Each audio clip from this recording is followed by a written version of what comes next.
স্বাধীনতার পর যখন সরকার হয়ে যায় মানুষকে চুরিয়ে পিটিয়ে হত্যা করে আমার সোনার বাংলাদেশে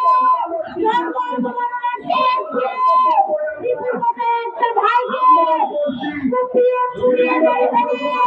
স্বামী ভাইয়ের মতো একজন ভাইকে কুপিয়ে কুপিয়ে হত্যা করে ইসলাম শান্তি ধর্ম কোথায় পেয়েছেন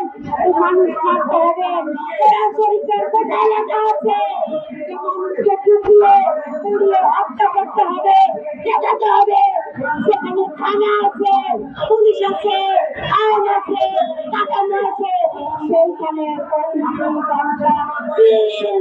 আমরা সেটা জানতে চাই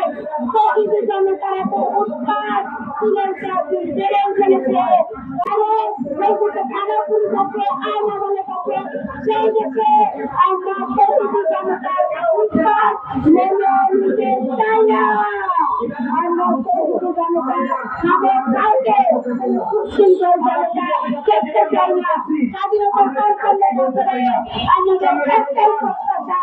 যে মানুষের অপরাধ করে আমাদের থানায় আইন আছে তদারকি হবে বিচার হবে কিন্তু মানুষকে একটা স্পর্শ করতে পারবে না এরকম যদি অপরাধ করে কোনো ভাই যদি অপরাধ করে তার বিরুদ্ধে আপনারা অভিযোগ করবেন মামলা দিবেন থানায় তার বিরুদ্ধে মামলা হবে বিচার হবে কিন্তু কেউ তাকে পুড়িয়ে পিটিয়ে হত্যা করার কোনো অধিকার হত্যা করার কোনো সুযোগ কেউ যেন না পায় দেখেন ইদানিং মাদ্রাসাগুলোতে কি পরিমাণ গ্রেফতার হয় প্রতিদিন কত ধর্ষণ হয় এদেশের মাদ্রাসাগুলোতে ধর্ষণ হয় মাদ্রাসাগুলোতে তো বলাৎকার হয় না সেখানে যদি শান্তিপ্রিয় মানুষ এসব জিকির করে আল্লাহকে ডাকে তাদের নিজেদের মধ্যে হয়ে থাকে তারা তো মানুষ একটা মানুষকে যদি আঘাত করা হয়